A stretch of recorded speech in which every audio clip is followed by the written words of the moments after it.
আসসালামু আলাইকুম, good evening to everyone. সবাই কেমন আছেন? আশা করি আমাদের প্রিয় শিক্ষার্থী ভাই ও বোনেরা সবাই ভালো আছেন। নির্বাচনের পরে আপনাদের সাথে আবারও দেখা হচ্ছে এবং আজকে খুবই গুরুত্বপূর্ণ একটা টপিক নিয়ে আপনাদের সাথে আমরা কথা বলবো। এটা হচ্ছে the applied field of English grammar. আমরা যদি বলি যে ইংরেজি গ্রামার আমরা কেন শিখি, ইংরেজি গ্রামার কেন শিখি, সেটা হচ্ছে মেইনলি আমাদের ফ্রি হ্যান্ড রাইটিং বা রিটেন স্কিলটাকে ডেভেলপ করার জন্য। মেইনলি গ্রামারটা লাগে কিন্তু রিটেনের জন্য বেশি। স্পোকেনের জন্য just you need the skill of vocabulary and to make the audience understand what you want to say. So whatever you say, you maintain a grammar or not, it doesn't matter. But when you are writing something on the paper, তখন কিন্তু আপনাকে অবশ্যই কি করতে হচ্ছে? অবশ্যই আপনাকে grammar maintain করতে হচ্ছে। Tense, voice change, subject verb agreement, right form of verb, narration, whatever you say in the English grammar, অবশ্যই আপনাকে কিন্তু you have to maintain this rule. তো এই জায়গা থেকে আমাদের প্রত্যেকটা মানুষের খুবই প্রত্যাশিত, আকাঙ্ক্ষিত একটা জায়গা যে lot of the people of our country, whoever he or she is, it doesn't matter, but he always expects and deserves to speak English. মানে ইংরেজি বলার প্রতি বা ইংরেজি একটু বলতে পারলে খুব ভালো হতো, আমার এই বাংলা কথাটাকে যদি আমি ইংরেজিতে বলতে পারতাম। আর একটা বিষয় হচ্ছে, আপনি যখন you are able to speak anything in English, you will have also a good skill in writing. তো আপনাকে যদি স্পোকেনটা সুন্দর করে শিখাই দেওয়া হয়, যারা আমরা শিক্ষিত মানুষ গ্রামার জানি তাদের জন্য কিন্তু এই রাইটিংটাও খুব ইজি হয়ে যায়। তো রাইটিং এর ক্ষেত্রে আমি বলবো যে আপনি যে কোনো কথাকে যদি ইংরেজিতে নিতে চান, ইংরেজি থেকে বাংলাতে নিতে চান বা বাংলা থেকে ইংরেজিতে নিতে চান, তো মেইনলি আমরা বাংলা থেকে ইংরেজিতেই নেওয়াটা ফোকাস করব, কারণ যে ইংরেজি থেকে বাংলা নেওয়া তো শব্দ অর্থ জানলে হবে, ঠিক আছে? তো যখন আপনি এটা করতে চাবেন তখন আপনাকে প্রথমত যে বিষয়টা জানতে হবে, যে কোনো ধরনের ফোকাস রাইটিং বলেন, free hand writing, whatever you say, of course the first stage you have to know the skill and the approach of translation, how to translate from Bengali to English. তো বাংলা থেকে ইংরেজিতে কিভাবে ট্রান্সলেট করতে হয় এটা যদি আপনি জানেন, তখন আপনার ফ্রি হ্যান্ড রাইটিং এর স্কিলটাও ভালো হবে, স্পোকেনটাও হয়ে যাবে। আপনি অনেক কথা বাংলায় মনে মনে ভাবেন যে এটা যদি একটু ইংরেজিতে বলতে পারতাম। আজকে ইনশাআল্লাহ your expectation will be fulfilled today class ইনশাআল্লাহ। তো আজকের ক্লাসে কিন্তু আপনার সেই মনের আশাটাও পূরণ হবে। তো আপনারা যারা যেখান থেকে আমাকে দেখছেন তারা একটু আমাকে হেল্প করবেন, শুধু একটু লিখে দেন যে আমাকে শোনা যাচ্ছে কিনা এবং দেখা যাচ্ছে কিনা, লাউড অ্যান্ড ক্লিয়ার আছে কিনা। আপনারা লাউড অ্যান্ড ক্লিয়ার আছে কিনা একটু আমাকে এটা লিখে হেল্প করবেন। তো একটু বলে দেন যে লাউড অ্যান্ড ক্লিয়ার আছে কিনা। আমরা ক্লাসে যাব, আর আশা করি আজকের ক্লাসটা আপনাদের অনেকেরই খুবই ভালো লাগবে এবং পছন্দের একটা ক্লাস হবে, কারণ এই ধরনের ক্লাস সাধারণত হয় না। কারণ ক্লাস হয় কিসের বলেন তো? ক্লাস হয় গ্রামারের, ক্লাস হয় মনে করেন যে আপনার মেমোরাইজিং পার্টের, কিন্তু এই যে আপনাদের এটাকে আমরা কি বলতেছি যে ট্রান্সলেশনের একটা সুন্দর ক্লাস, এই ধরনের ক্লাস সাধারণত আমরা পাই না। তো আজকে একদম হাতে ধরে আপনাদেরকে আমি সুন্দর করে শিখিয়ে দেব যে কিভাবে আপনি বাংলা থেকে ইংরেজিতে নিতে পারেন যে কোনো কথাকে। কিছু কমন স্ট্রাকচার আপনাদেরকে দেওয়ার চেষ্টা করব। তো ক্লাসটা কেমন লাগবে, আপনারা কি এ ধরনের ক্লাস চান, এনজয় করবেন কিনা, আর কতক্ষণ থাকবেন, লাস্ট পর্যন্ত কি থাকবেন? তো সবকিছু মিলায়ে আপনারা ক্লিয়ার স্যার, হ্যাঁ অনেকেই ক্লিয়ার লিখতেছেন, আলহামদুলিল্লাহ, সবাইকে ধন্যবাদ।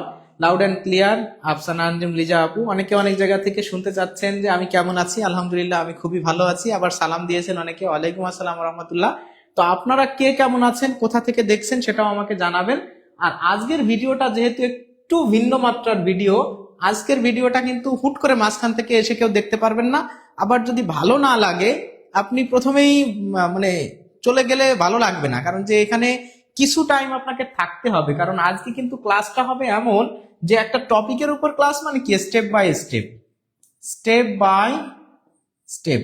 তো স্টেপ বাই স্টেপ যেহেতু আমরা সামনের দিকে এগোবো, এই জন্য আপনাকে অবশ্যই একটু ধৈর্য ধরে থাকতে হবে। স্টেপ 1, স্টেপ 2, আমি কিভাবে একটা জায়গা থেকে অন্য জায়গায় যাচ্ছি, এই জিনিসটা যদি আপনার মাথায় না থাকে তাহলে কিন্তু আপনি ক্লাসটা এনজয় করতে পারবেন না আর কি, এটা সত্য কথা। তো আজকে যারা আপনারা ক্লাসটা দেখবেন তারা একটু ধৈর্য সহকারে ক্লাসটা শেষ পর্যন্ত যদি দেখেন তাহলে ইউ উইল বি বেনিফিটেড ইনশাআল্লাহ। তাছাড়া আদারওয়াইজ আপনি কিন্তু বেনিফিটেড হতে পারবেন না। তো ক্লাসটা যেহেতু খুবই গুরুত্বপূর্ণ, আমি আপনাদের সবাইকে বলবো যে যদি সম্ভব হয়, কেউ কিছু মনে না করেন, যদি আপনাদের কোনো ক্ষতি না হয়, একটু প্লিজ শেয়ার করে দেন। সবাই সবাই একটু শেয়ার করে দেন আজকের ক্লাসটা এই ধরনের ক্লাস সাধারণত কিন্তু আপনি অনলাইনে ফ্রিতে কম পাওয়া যায়। মানে আপনারা একটু বলে দেন তো যে এরকম ক্লাস কি অ্যাভেলেবেল।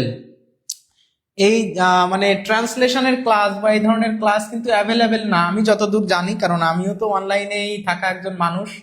এমন না যে আমি আগের জেনারেশনের মানুষ, আমি এগুলো জানি না, আপনারাই সব কিছু জানেন। আমি একদম পুরো সোশ্যাল মিডিয়া থেকে আলাদা এমন কেউ না, ঠিক আছে। তো আজকের ক্লাসটা খুবই অন্য মাত্রার, ইউনিক, এক্সিলেন্ট এবং মানে অবভিয়াসলি একটা আউটস্ট্যান্ডিং ক্লাস আপনারা পেতে যাচ্ছেন। এবং এটা অনেকেরই বাসনা যে আমি যদি ট্রান্সলেশনটা ভালো পারতাম তাহলে হয়তো আমার মনের বাংলা কথাগুলো ইংরেজিতে বলে দিতে পারতাম বা লিখে দিতে পারতাম। তো ইনশাআল্লাহ আজকে পারবেন। তো আমরা সেই জায়গায় ই করব, ক্লাসে চলে যাব। সবাই একটু শেয়ার করে দেন প্লিজ, সবাই একটু শেয়ার করে দেন। তো আমরা ক্লাসে ঢুকি আস্তে আস্তে। তাহলে কোন টপিকের উপর ক্লাস হচ্ছে আমরা মনে হয় সবাই বুঝে গেছি যে আমরা আজকে পড়তেছি কোন বিষয়ে, ট্রান্সলেশন। তো ট্রান্সলেশনের ক্ষেত্রে আমরা যদি বলি অনুবাদ, তাই না? তাহলে এটা কিন্তু বাংলা অনুবাদ না, এটা হচ্ছে আমরা বাংলা থেকে ইংরেজিতে যাচ্ছি, ট্রান্সলেশন, তাই না? তো এই ট্রান্সলেশনের ক্ষেত্রে যে ঘটনাগুলো ঘটবে, আমরা আজকে যেটা পড়বো সেটা হচ্ছে বাংলা টু ইংলিশ ট্রান্সলেশন, ঠিক আছে। তো বাংলা থেকে ইংরেজি যে ট্রান্সলেশন, এর জন্য অবশ্যই আমাদের কয়েকটা জিনিস মাথায় রাখতে হবে। সবাই খাতা কলম নিয়ে আজকে বসবো, আজকে সুন্দরভাবে একটা ক্লাস করবো, ঠিক আছে। একদম প্রথম থেকে শেষ পর্যন্ত আমরা দেখবো যে ট্রান্সলেশন আসলে কিভাবে করতে হয়। পঞ্চগড় থেকে দেখছেন, শেয়ার ডান। হ্যাঁ, সবাই একটু শেয়ার করে দেন। অনেকে সালাম দিচ্ছেন, কেমন আছেন শুনতে চেয়েছেন। আলহামদুলিল্লাহ আমি ভালো আছি। আপনার ক্লাসে মনোযোগী হন, আজকে কিন্তু সুন্দর একটা ক্লাস হবে। তো আমরা ট্রান্সলেশনের যদিও দুইটা দিক আছে, আমরা মেইনলি কি করব যে একটা হচ্ছে ভাবানুবাদ হয়,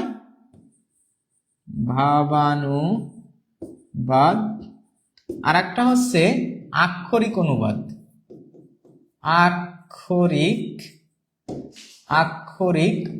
ঠিক আছে, অনুবাদ। তো ট্রান্সলেশনের ক্ষেত্রে আমরা মেইনলি সর্বদা এটাকে ফোকাস করব, ভাবানুবাদ করব। ভাবানুবাদ মানে কি, মানে আমরা অনেক ক্ষেত্রে বলি না যে তুমি যদি এইভাবে চলো তাহলে জীবনের 12টা বেজে যাবে।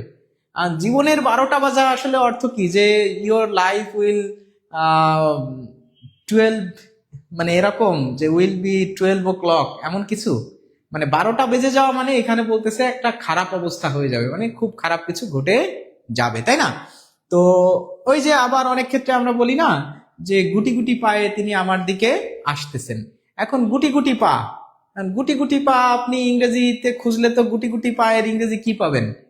আসলে সেটা আপনি বলতে পারেন যে আস্তে আস্তে, বা এই যে ধরে নেন যে অনেক ক্ষেত্রে আরো কিছু কথা বলা হয় যে হাঁটি হাঁটি পা পা করে তিনি আমার দিকে আসতে থাকলেন। তাহলে হাঁটি হাঁটি পা পা করে আমার দিকে আসতে থাকলেন, তাইলে আপনি যদি হাঁটি হাঁটি পা পার ইংরেজি করতে চান, তাহলে তো ইংরেজি আপনি পাবেন না। ওয়াকিং লেগিং এর যে এরকম হয়ে যাবে আর কি। আমি সাধারণত এই কথাগুলো এক্সাম্পলে দিয়ে থাকি। তো এমন কিন্তু ভাবার কোনো সুযোগ নাই। আপনাকে ওই ভাবানুবাদটা আসলে কি বোঝাতে চাচ্ছে, এর অভ্যন্তরীণ অর্থটা কি, এটা বুঝতে হবে।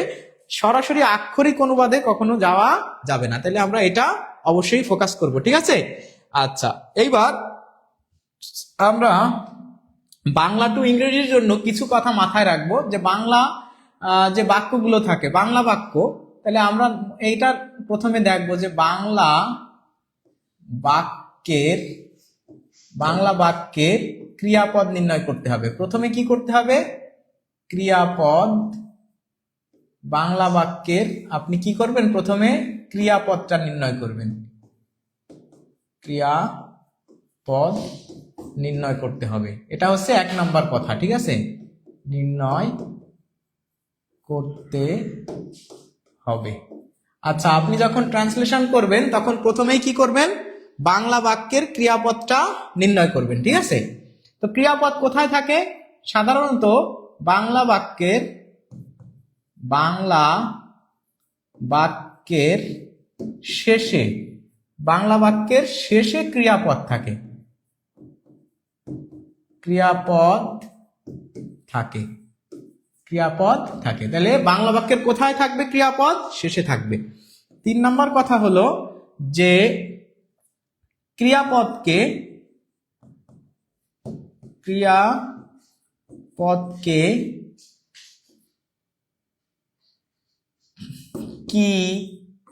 কি না লিখে আমরা কে বা কারা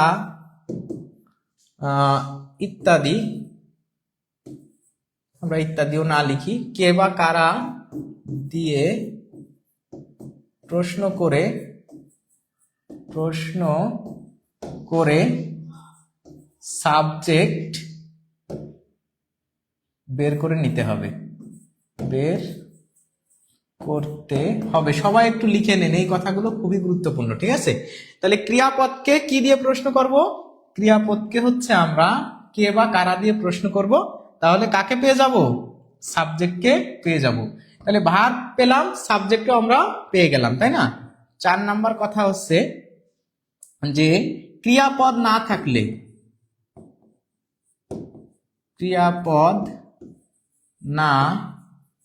থাকলে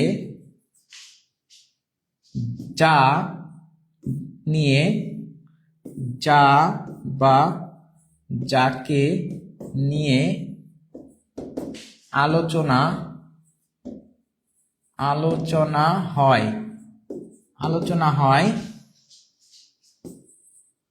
তাই সাবজেক্ট।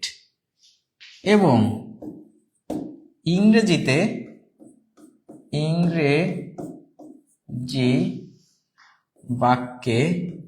বাক্যে ক্রিয়াপদ না লিখে আমরা ভার্ব লিখি, ভার্ব হবে am অথবা is অথবা are, ঠিক আছে। এই কথাটা মনে হয় আমরা বুঝতে পারছি কিনা।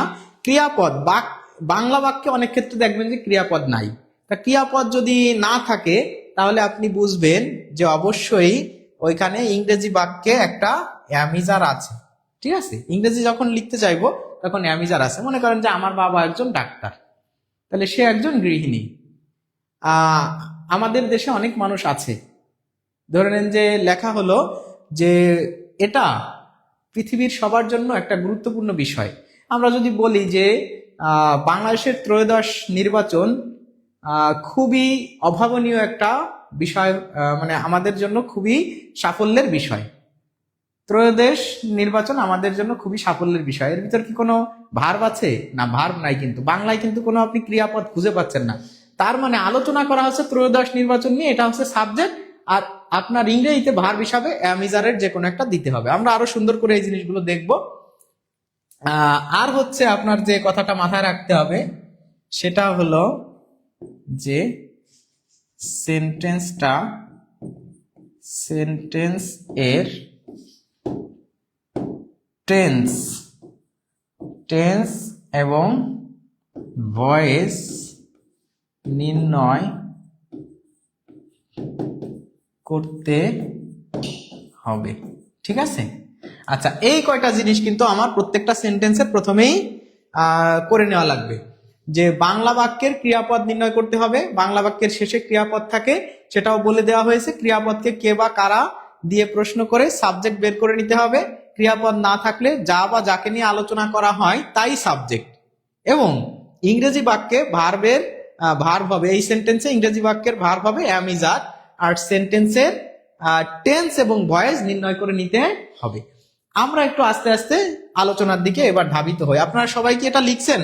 সবাই লিখলে একটু লেখা শেষ অথবা ডান লিখে একটা কমেন্ট করেন, ইয়েস স্যার, বা ইয়েস লিখে কমেন্ট করেন, ইয়েস। আমরা পরের স্লাইডে যাব। ইয়েস লিখে কমেন্ট করেন, দ্রুত লিখে ফেলেন, ইয়েস লিখে কমেন্ট করেন, সবাই ইয়েস লিখে কমেন্ট করেন। আমরা এখন একটু দেখবো যে কোন একটা সেন্টেন্স যে সে সে প্রতিনিয়ত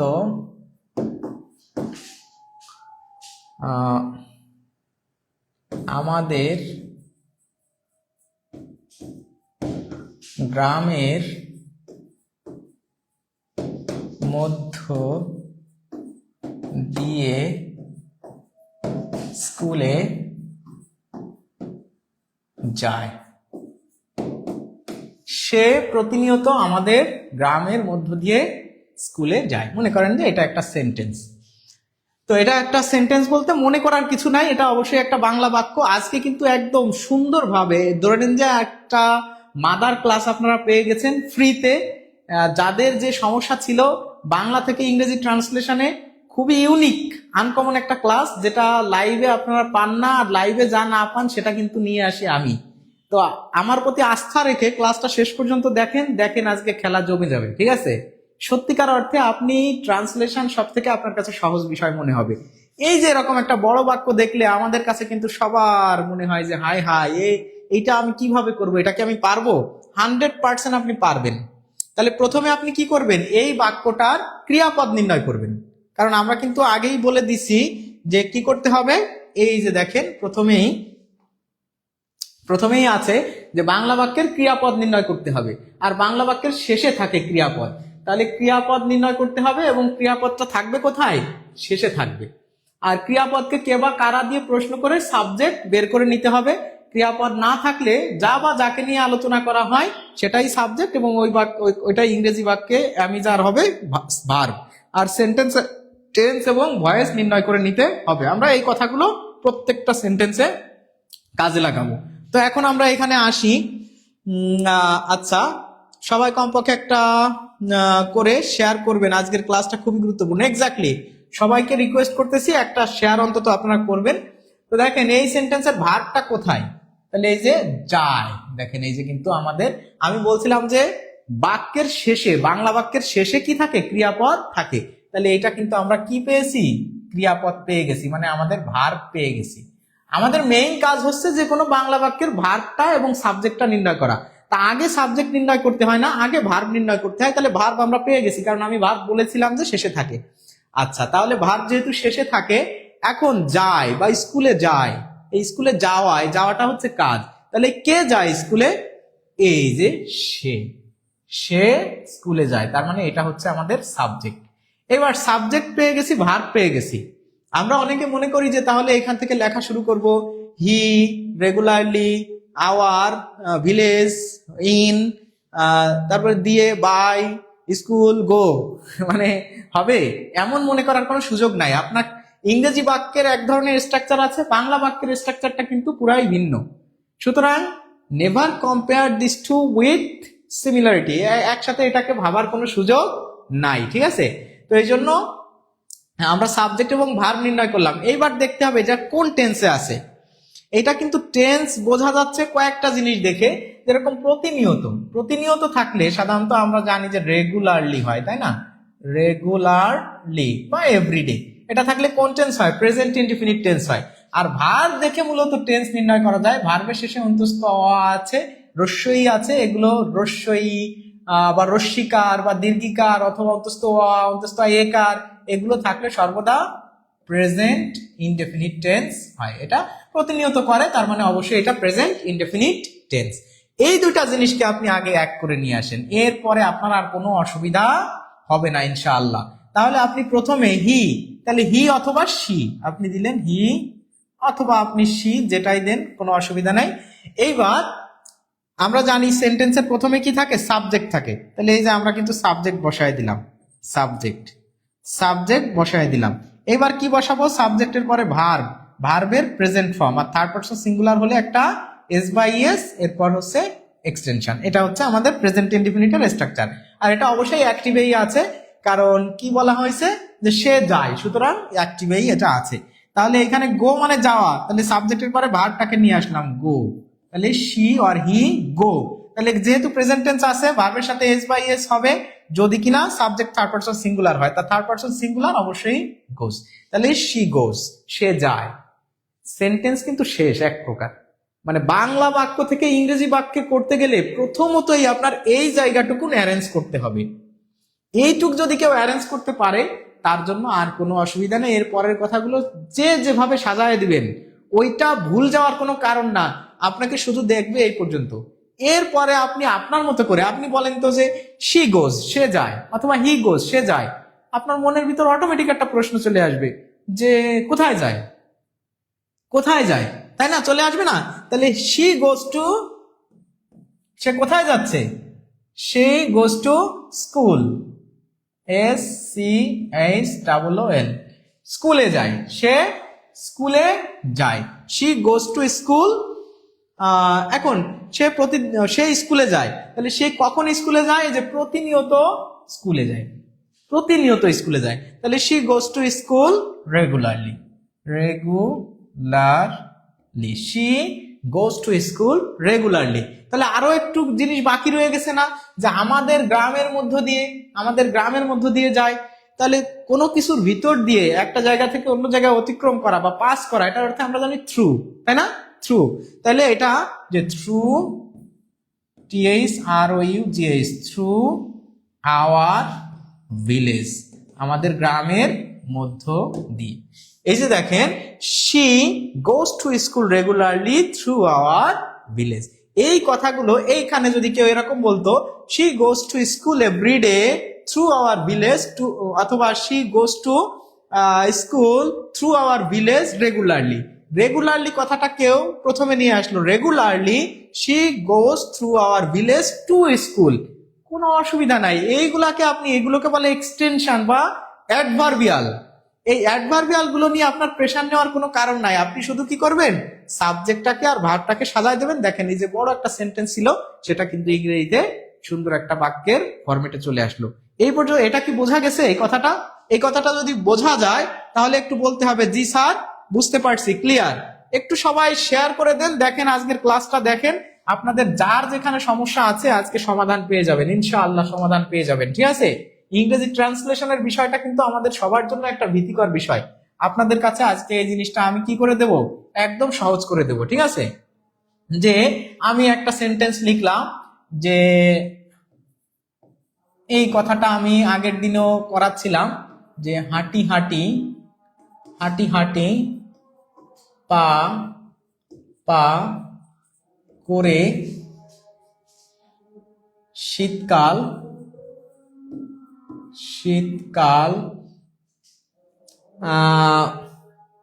মানে কি বলবো, আগে তো লিখছিলাম আসছে, তাহলে আসছেই লিখলাম, আর বর্তমান তো চলে যাচ্ছে। ঠিক আছে? হাঁটি হাঁটি পা পা করে শীতকাল আসছে।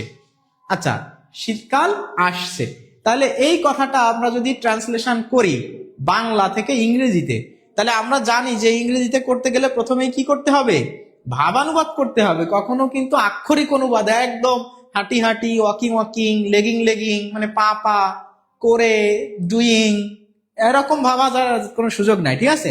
তা প্রথমে আমরা দেখি যে এই সেন্টেন্সটার ভার্বটা কোথায় আছে। তা ভার্বটা কোথায় আছে? ভার্বটা কিন্তু আছে শেষে। আমরা জানি যে এই যে শেষে থাকে, শেষে হচ্ছে বাংলা বাক্যের শেষে কি থাকে, ভার্ব থাকে। তাহলে এটা আমরা কি পেয়ে গেলাম, ভার্ব পেয়ে গেলাম। আচ্ছা, এখন কে আসছে? আসছে, তাহলে কে আসছে বা কারা আসছে? এই যে শীতকাল আসছে মানে আসতেছে, তাই না? এটা আমাদের সাবজেক্ট, এটা আমাদের সাবজেক্ট। তা শীতকাল এখনো আসে নাই, আসছে মানে আসতেছে, তাই না? এরকম বোঝাচ্ছে, এটা দেখে বোঝা যাচ্ছে আসছে। এই আসছে মানে হচ্ছে এখনো আসে নাই, চলমান বোঝাচ্ছে, তাই না? তাহলে এটা present indefinite, present indefinite, present indefinite. আর শীতকাল তো নিজেই আসছে, শীতকাল তো আর কেউ নিয়ে আসতেছে না, এটা অ্যাক্টিভেই আছে। তাহলে এটা প্রেজেন্ট ইনডেফিনিটের একটা অ্যাক্টিভ টেন্সের স্ট্রাকচার। এইবার আমরা যদি এই সেন্টেন্সটা করতে চাই, তাহলে আমাদের সাবজেক্ট হয়ে গেল, ভার্ব হয়ে গেল। আপনারা একটু করার চেষ্টা করেন তো দেখি। Winter is coming step by step. আলহামদুলিল্লাহ আলহামদুলিল্লাহ, he goes to school regularly. আচ্ছা, অনেকেই সুন্দরভাবে আনসার করতেছেন বা অ্যাক্টিভলি রোল প্লে করতেছেন, খুব ভালো লাগতেছে। তাহলে আমরা অনেকে মনে করি যে স্যার হাঁটি হাঁটি পা পা করে আছে, এই হাঁটি হাঁটি পা পা করে এই কথাটার অর্থ কি? এই কথাটার অর্থ হচ্ছে, এই কথার অর্থ হচ্ছে স্লোলি। স্লোলি মানে কি? আস্তে আস্তে, আস্তে আস্তে, আস্তে আস্তে শীতকাল চলে আসছে। এখন এই যে এটা হচ্ছে টার্নিং পয়েন্ট, যে আমরা এই জিনিসটাকে যদি সরাসরি অনুবাদ করতে যাই, আক্ষরিক অনুবাদ, তাহলে অনুবাদ কখনোই হবে না। ঠিক আছে, এই জন্য এই কথাটুকুন আমার মাথায় রাখতে হবে। তাহলে এখন যদি আমি বলি যে আস্তে আস্তে শীতকাল চলে আসছে, তাহলে সাবজেক্ট কি? সাবজেক্ট হচ্ছে শীতকাল। তাহলে দ্য উইন্টার, দ্য উইন্টার। এইবার প্রেজেন্ট ইনডিফিনিট কন্টিনিউয়াস আছে, তাহলে আমি যারা একটা is coming, coming, the winter is coming, মানে শীতকাল আসছে বা শীতকাল আসতেছে। The winter is coming slowly. দেখেন তো কত সুন্দর করে হয়ে গেল এই জিনিসটা, স্লোলি। কি এটা কি কোনো কঠিন বিষয় ছিল? কিন্তু এই যে দেখেন, আক্ষরিক অনুবাদ যখন আপনি ভাবতেছেন, আপনার মাথায় যখন ওই ফরম্যাটটাই থাকতেছে, তখন অনেকের কাছেই কি এটা কঠিন মনে হচ্ছে বা ধরতে পারতেছে না। তাহলে প্রথমে আক্ষরিক অনুবাদটা আমার মাথা থেকে বাদ দিতে হবে, যে আমরা যা লেখা আছে ওইটারই ইংরেজি করতে হবে, বিষয়টা এমন না। ওইটা বোঝাতে হবে, ওইটা বোঝাতে হবে, তাহলেই হচ্ছে। ঠিক আছে, ক্লিয়ার? ভালোবাসা দিবসের প্রিয় বাহারুল ইসলাম বান্না, ধন্যবাদ বাহারুলকে, অনেক ধন্যবাদ। ঠিক আছে, the winter is coming slowly, slowly, slowly একবার হবে। তাহলে এটা মনে হয় আপনারা বুঝতে পারছেন, তাই না? যদি এটা আপনারা বুঝতে পারেন, আমরা আপনাদের জন্য, আমি যদি আপনাদের জন্য যে 3 নাম্বার আমি দিলাম, যে লেখাপড়া, লেখাপড়া না করলে, না করলে তোমার 12টা বেজে যাবে, 12টা বাজবে। আচ্ছা, লেখাপড়া না করলে তোমার 12টা বাজবে। এই যে একটা কথা ধরে নিন, আপনাকে বলা হলো যে লেখাপড়া না করলে তোমার 12টা বাজবে, এই কথাটাকে আমরা যদি ইংরেজিতে করতে চাই, তাহলে এই 12টা বাজা অর্থ কি? এই 12টা বাজা মানে হচ্ছে তুমি ভুগবে, তোমার পস্তাতে হবে, তোমার সমস্যা হবে, তুমি অনেক সমস্যার সম্মুখীন হবে, তোমার অনেক ঝামেলায় পড়বে, তাই না? এরকম একটা বিষয়। তো এই যে দেখেন, এই কথাটাকে যদি আমরা ইংরেজিতে করতে চাই, তাহলে এইখানে ভার্ব যদি আমরা দেখি, ভার্ব কোথায় আছে? এই যে 12টা বাজবে। তাহলে বাজবে আসলে বলা, এই বাজবে বলতে আসলে বাজা বোঝাচ্ছে না, এত ক্লক মানে সম্মুখীন হওয়া বোঝাচ্ছে, 12টা বাজবে। আর লেখাপড়া না করলে, তাই না? তাহলে আপনি এটাকে দুইটা টেন্সে, প্রথমে যদি আপনি খুব সহজ ভাবে করেন, এটাকে সিম্পল সেন্টেন্সে, যে without study, without studying, studying, without দিলে এই যে উইদাউট প্লাস জেরান, মানে উইদাউট স্টাডিং, লেখাপড়া করা ছাড়া, তার মানে লেখাপড়া না করলে। এই একই তো কথা, উইদাউট স্টাডিং, লেখাপড়া, অথবা কেউ বললো যে উইদাউট রিডিং, উইদাউট রিডিং। খুব সহজভাবে দেখেন, সহজভাবে ভাবেন যে লেখাপড়া না করলে, তাহলে উইদাউট স্টাডিং অথবা উইদাউট রিডিং, পড়াশোনা ছাড়া, লেখাপড়া ছাড়া তোমার 12টা বাজবে। এই 12টা বাজা হচ্ছে you will suffer, you will suffer a lot, you will suffer a lot, অথবা suffer in the long run. তো লং রান কঠিন হয়ে যেতে পারে, আপনি মনে রাখতে পারেন যে লট বা এজে, অথবা ইউ উইল সাফার, তুমি ভুগবে, অথবা you will face hardship, you will face problem in your life, এই কথাগুলো। এখন কেউ যদি এটাকে বলে যে না স্যার, আমি এইভাবে না করে এটাকে একটু অন্যভাবে করতে চাচ্ছি, অন্যভাবে করেন, অন্যভাবে সমস্যা নেই, আপনি অন্যভাবে করবেন, করেন। কিভাবে করবেন? মনে করেন যে ইফ আপনি দিলেন যে if you do not study, if you do not study, যদি তুমি পড়াশোনা না করো, if you do not study, তাহলে you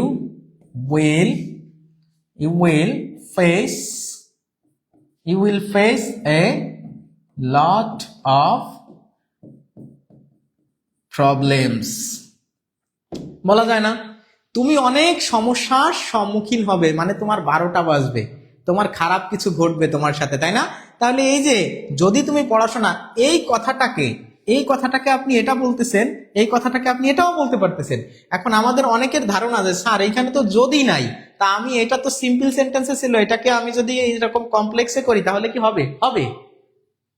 ট্রান্সলেশনের বিষয়টা হচ্ছে যে কোন সেন্টেন্সে আছে ইট ডাজেন্ট ম্যাটার, সিম্পলে আছে না কমপ্লেক্সে আছে না কম্পাউন্ডে আছে, ওইটা আপনি যখন ট্রান্সলেট করতেছেন তখন ওই কথাটা বুঝাতে পারলেই হচ্ছে।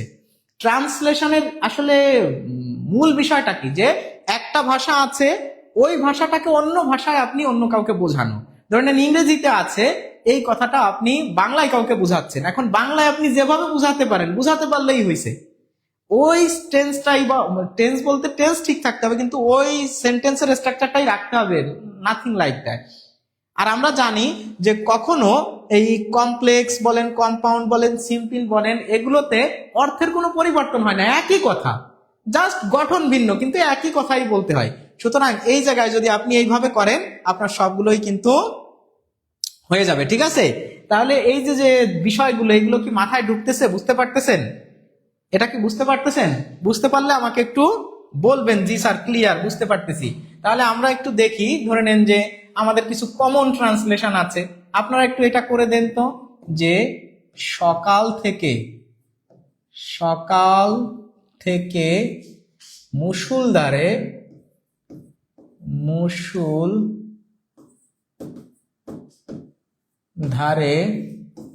বৃষ্টি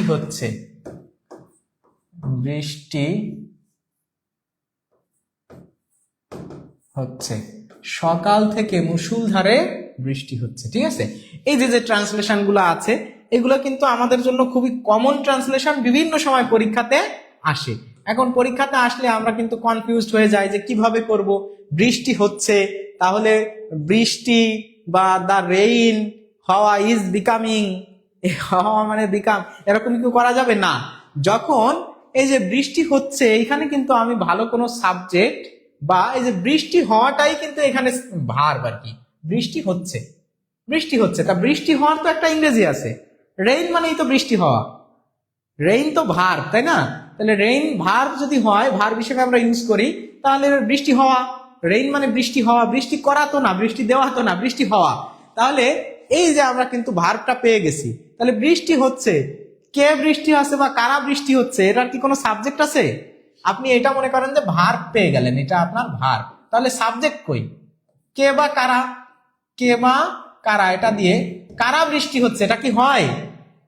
এটা হয় না, তার মানে এখানে আসলে কোনো সাবজেক্ট নাই। আর যখন সাবজেক্ট খুঁজে না পাওয়া যায়, তখন আমরা ইন্ট্রোডাক্টরি সাবজেক্ট হিসাবে ইন্ট্রোডাক্টরি সাবজেক্ট হিসাবে দুইটা জিনিস আছে, একটা হচ্ছে ইট আর একটা হচ্ছে দিয়ার, এই দুইটার যে কোনো একটাকে নিয়ে আসি। তো সাধারণত স্থান বুঝালে আমরা কি করি? দিয়ারটাকে নিয়ে আসি। আর অন্য যে কোনো বিষয় বুঝালে আমরা সাধারণত ইট ব্যবহার করি, যে কোনো বিষয় বুঝালে আমরা ইটটাকে নিয়ে আসি, ঠিক আছে? তাহলে দেখেন, এই যে বৃষ্টি হওয়া, এটা একটা বিষয়, এটা আসলে কোনো স্থান বুঝাচ্ছে না, আমরা এখানে সাবজেক্ট হিসেবে ইটটাকে নিয়ে আসি।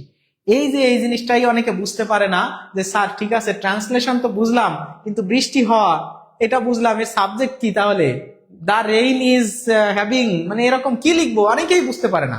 তা আমরা এটা দেখলাম। আবার এখানে সময়ের কথা উল্লেখ আছে, সময়ের কথা উল্লেখ থাকলে আমরা জানি প্রেজেন্ট পারফেক্ট কন্টিনিউয়াস টেন্স হয়, প্রেজেন্ট পারফেক্ট কন্টিনিউয়াস। তো প্রেজেন্ট পারফেক্ট কন্টিনিউয়াস এর বৃষ্টি তো নিজেই হয়, বৃষ্টি তো আর কারোর দ্বারা হচ্ছে বা এরকম তো না, তাহলে এটাও অ্যাক্টিভে আছে। আর আমরা জানি প্রেজেন্ট পারফেক্ট কন্টিনিউয়াস সর্বদা অ্যাক্টিভ হয়। তো এখানে সাবজেক্ট প্লাস হ্যাভ বিন বা হ্যাজ বিন প্লাস ভার্বের সাথে ভার্ব প্লাস আইএনজি, তাই তো? এই হচ্ছে স্ট্রাকচার। আর সিন্স বা ফর দিয়ে টাইমটা লিখে দিতে হবে। তো আপনারা বুঝতে পারতেছেন কিনা একটু আমাকে জানাবেন যে আসলে ক্লাসটা কেমন লাগতেছে।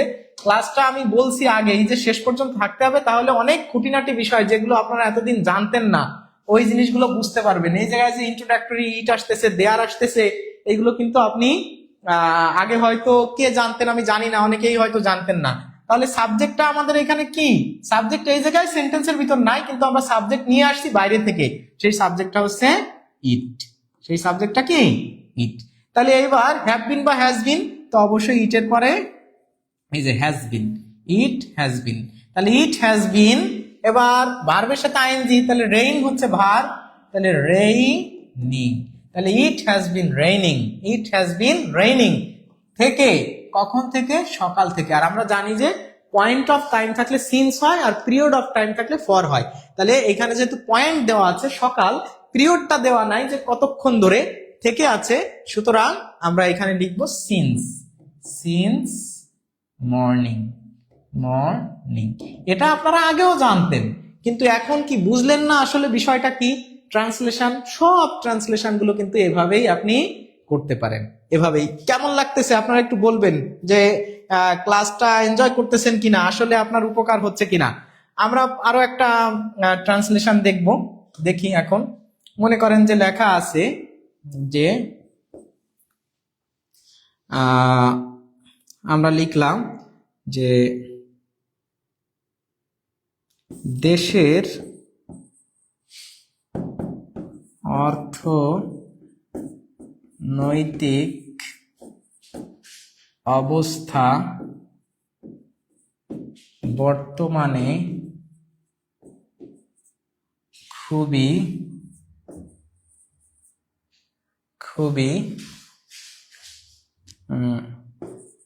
খারাপ, মনে করেন যে এরকম লেখা আছে। তাহলে দেশের অর্থনৈতিক অবস্থা বর্তমানে খুবই খারাপ। এই সেন্টেন্সটা আমি কেন লিখলাম, লেখার কারণ আছে। কারণটা হচ্ছে এই যে এই সেন্টেন্সে আপনি আবার প্রথমে কি খুঁজবেন, ভার্ব খুঁজবেন না। ভার্ব খুঁজেন তো এই সেন্টেন্সে কি ভার্ব আছে? দেশের অর্থনৈতিক অবস্থা বর্তমানে খুবই খারাপ, এখানে কি কোনো ভার্ব আছে? এখানে কিন্তু কোনো ভার্ব নাই। তাহলে ভার্ব যদি না পান তাহলে আপনি সাবজেক্ট কিভাবে খুঁজে বের করবেন? তা আমি কিন্তু আপনাদেরকে এই যে প্রথম দিকে এই কথাগুলো একটু বলেছিলাম যে এইখানে একটু ফোকাস করবেন যে ক্রিয়াপদ না থাকলে যা বা যাকে নিয়ে আলোচনা করা হয় তাই সাবজেক্ট, এবং ইংরেজি বাক্যে ভার্ব হবে অ্যাম অথবা ইজ অথবা আর। ওটা সর্বদা প্রেজেন্ট ইনডিফিনিট টেন্সে হবে, কারণ প্রেজেন্ট ইনডিফিনিট টেন্সেই কিন্তু কি হতে পারে, ভার্ব উজ্জ থাকতে পারে বাংলায়, কিন্তু ইংরেজিতে কখনো ভার্ব সাধারণত উজ্জ থাকে না।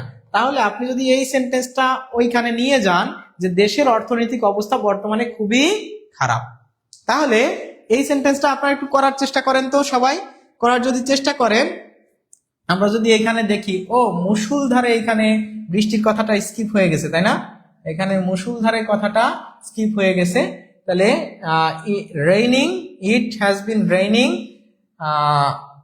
ক্যাটস অ্যান্ড ডগস, এই যে ক্যাটস অ্যান্ড ডগস, হ্যাঁ এটা স্কিপ হয়ে গেছে। ক্যাটস অ্যান্ড ডগস, অথবা কেউ যদি দেয় হ্যাভিলি, EAVILY, হ্যাভিলি, ঠিক আছে? ক্যাটস অ্যান্ড ডগস বা হ্যাভিলি, যে কোনো একটা আপনি দিতে পারেন। যে মুষলধারে বৃষ্টি হচ্ছে, যে it has been raining cats and dogs since morning, অথবা it's has been raining heavily since morning. এটা স্কিপ হয়ে গেছিল, তাই না? আচ্ছা, হ্যাঁ এটা অনেকেই বলেছেন, ধন্যবাদ। আমি একটু মানে এই মুষলধারে ইংরেজি লিখেন নাই স্যার। আচ্ছা, হ্যাঁ হ্যাঁ ঠিক আছে। Country economic situation is currently very poor. আচ্ছা, তো আপনারা যারা আছেন সবাইকে অনেক ধন্যবাদ, আপনারা ভালোই হেল্প করতেছেন, ভালো লাগতেছে। আমরা দেখি, এই যে এইখানে দেখি, এইখানে এই অংশটা আমরা একটু দেখার চেষ্টা করি। তাহলে এই জায়গায় আমাদের যেহেতু ভার্ব নাই, তাহলে কি নিয়ে আলোচনা করা হচ্ছে বলেন তো? দেশের অর্থনৈতিক অবস্থা। তাইলে দেশের অর্থনৈতিক অবস্থায় কিন্তু আমাদের এখানে সাবজেক্ট, আর এই সাবজেক্টের ভার্ব অবশ্যই অ্যাম অথবা ইজ অথবা আর এর যে কোনো একটা, আর বাকি অংশ বাকি অংশই, ঠিক আছে? তাহলে আপনি যদি এখানে ধরেন যে দা ইকোনমিক সিচুয়েশন শান অফ আওয়ার কান্ট্রি, আওয়ার অথবা of the country, of the country, কোন একটা নির্দিষ্ট দেশের অর্থনৈতিক অবস্থা নিয়েই আলোচনা করা হচ্ছে। তাহলে the economic situation of the country. এখন আপনারা বলেন যে এই সেন্টেন্সটার সাবজেক্ট কই? এটাই সাবজেক্ট এবং ইকোনমিক সিচুয়েশন এটা হচ্ছে মূলত সাবজেক্ট। এটা সিঙ্গুলার আছে নাকি প্লুরাল আছে? এটা অবশ্যই এটা সিঙ্গুলার আছে, কারণ যে দ্য ইকোনমিক সিচুয়েশন এটা তো আর গোনা যায় না, তো এটা আনকাউন্টেবল, অবশ্যই সিঙ্গুলার। তাহলে আমাদের এখানে অবশ্যই ইজ হবে। তাহলে ইজ খুবই খারাপ, তাহলে ইজ ভেরি ভেরি ব্যাড। এই যে ধরে নেন যে আমরা যদি এটা লিখি যে the economic situation of the country is very bad. এখন ভেরি ব্যাড না লিখে কেউ যদি এখানে লেখেন যে ইজ ভেরি পোর অথবা ভেরি চ্যালেঞ্জিং অথবা এই ধরনের যে কোনো একটা কথা আপনি এখন আপনি এই কথাটা লিখতে পারেন এইভাবে যে দ্য কান্ট্রিজ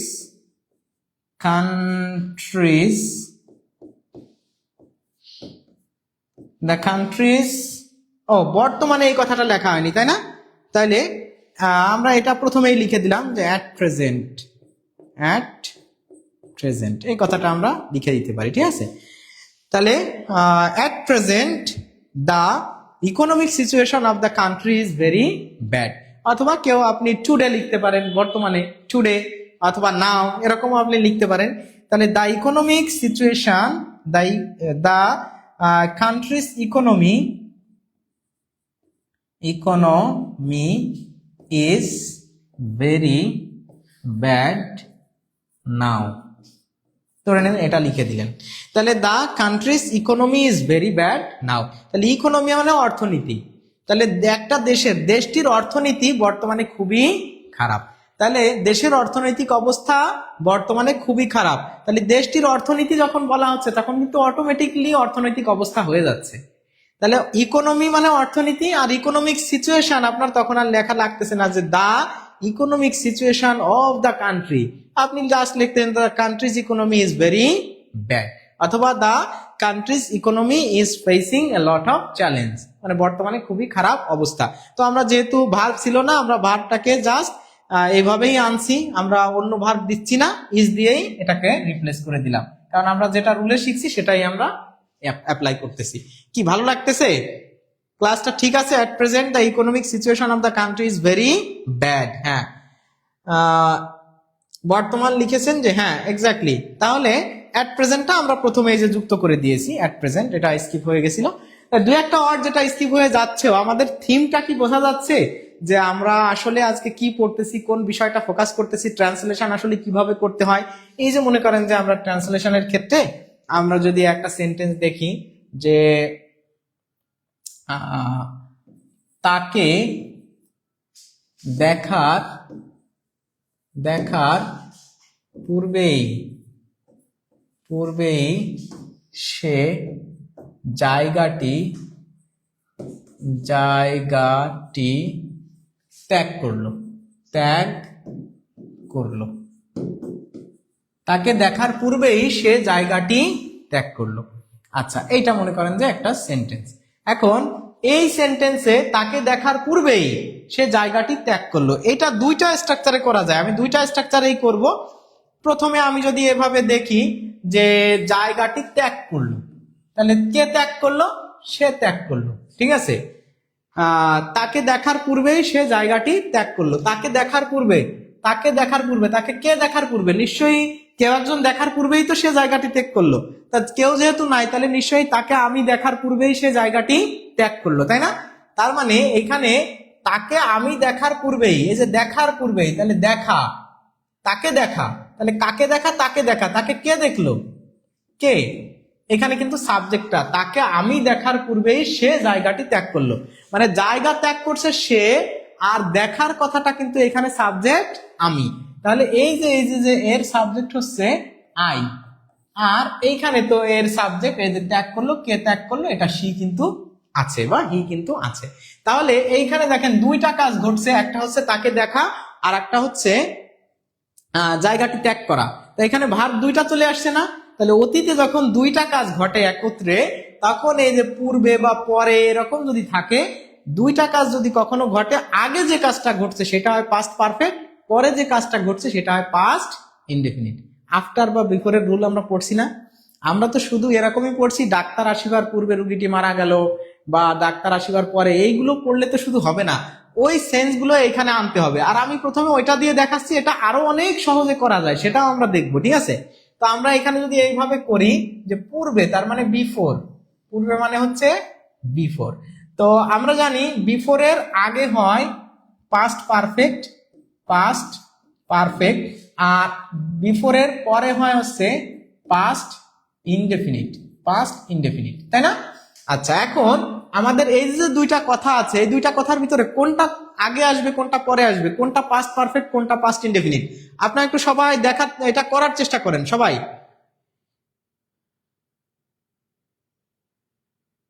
স্যার অন্যের দোষ।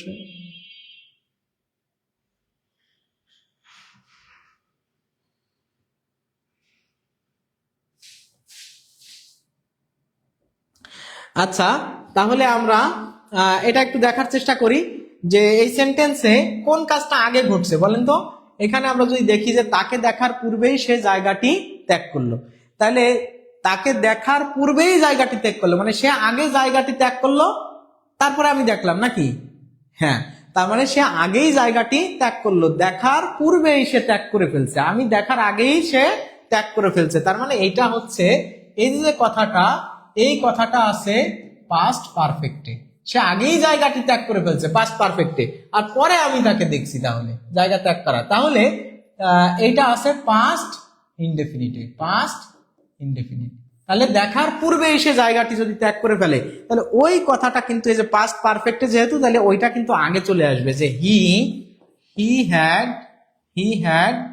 Left, he had left the place, he had left the place, he had left the place before I looked, before I looked, অথবা before I saw দিলাম, saw মানে দেখা, saw him। এই যে দেখেন, এইভাবে সাজাতে হবে। তাহলে এই যে সাজানোর স্টাইলটা, এটা যদি আমি না জানি যে কোন কাজটা, আমাদের কিন্তু প্রথমেই মনে হবে তাকে দেখার পূর্বে, তো এরকম বিভিন্ন ভাবে কিন্তু আপনি মানে ঘুলাই ফেলতে পারেন। কিন্তু আপনি যদি এই যে এই সিস্টেমটা জানেন যে আসলে আফটার বা বিফোরের ক্ষেত্রে কাকে আগে আনতে হবে কাকে পরে আনতে হবে, তাহলে আফটারের পূর্বে পাস্ট পারফেক্ট, তাহলে পাস্ট পারফেক্টে এই দুটার কোনটা আছে, এইটা পাস্ট পারফেক্টে আছে, তাহলে ওই সেন্টেন্সটাকে যে ত্যাগ করলো, কে ত্যাগ করলো, জায়গাটি ত্যাগ করলো সে, তাহলে এই যে আমি লিখছি হি, যেহেতু past perfect had plus V3, তারপরে দা প্লেস, তাহলে he had left the place. এইবার তাকে দেখার পূর্বে, তাকে কে দেখার পূর্বে, আমি দেখার পূর্বে, পাস্ট ইনডিফিনিটে হবে, তাহলে আই হবে সাবজেক্ট, এই যে অবশ্যই V2 ওয়াচ মানে বা সি মানে দেখা, আর হিম মানে তাকে। এই যে ধরে নেন যে এটা কিন্তু আমাদের হয়ে গেল সেন্টেন্সটা। তাহলে এটা যারা আপনারা বুঝতে পারছেন তারা একটু বলেন জি স্যার বুঝতে পারছি, ক্লিয়ার। এটা আপনারা বুঝতে পারছেন? তাহলে বুঝতে পারলে বলবেন। আপনারা এইবার একটু করেন না, এখানে প্যাসিভ হবে না। একজন লিখছে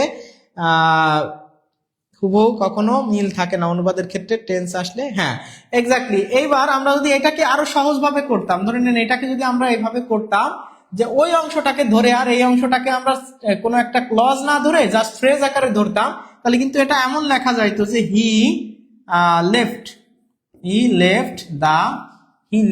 the place, he left the place before seeing him, SEEING, seeing him মানে তাকে। এখানে কিন্তু এখানে কি হয়েছে বলেন তো, এই বিফোরটা জাস্ট একটা প্রেপোজিশন হিসেবে বসছে, প্রেপোজিশন হিসেবে বসে গেছে যে he left the place before seeing him, এই যে জায়গাটি ত্যাগ করলো। এটা আমাদের পাস্ট ইনডিফিনিটে আছে, পাস্ট ইনডেফিনিটে আছে, পাস্ট ইনডেফিনিটে লিখে দিলাম, সাবজেক্টের পরে জাস্ট V2 দিয়ে দিছি, he left the place before seeing him মানে তাকে দেখার পূর্বেই সে চলে গেল বা সে জায়গাটি ত্যাগ করলো। দেখেন এখন কিন্তু আমার আর অত টেন্সে কোনটা পাস্ট পারফেক্ট কোনটা পাস্ট ইনডিফিনিট কোনটা আগে আসবে কোনটা পরে আসবে ওই হিসাবে যাওয়াও লাগতেছে না। কি বোঝা যাচ্ছে? He left the place before seeing him. হ্যাঁ, অনেকদিন পরে ক্লাস, হ্যাঁ। তো ক্লাসটা কেমন লাগতেছে একটু বলবেন, ঠিক আছে? তাহলে আমরা আরো কিছু ট্রান্সলেশন দেখি। মনে করেন যে আমরা পরীক্ষাতে আসলে এভাবে যদি একটু বড় প্রশ্ন আসে তখন আমরা একটু ঘাবড়ায় যাই। ধরে নেন লেখা আছে যে আমাদের সাথে আগামীকাল সকল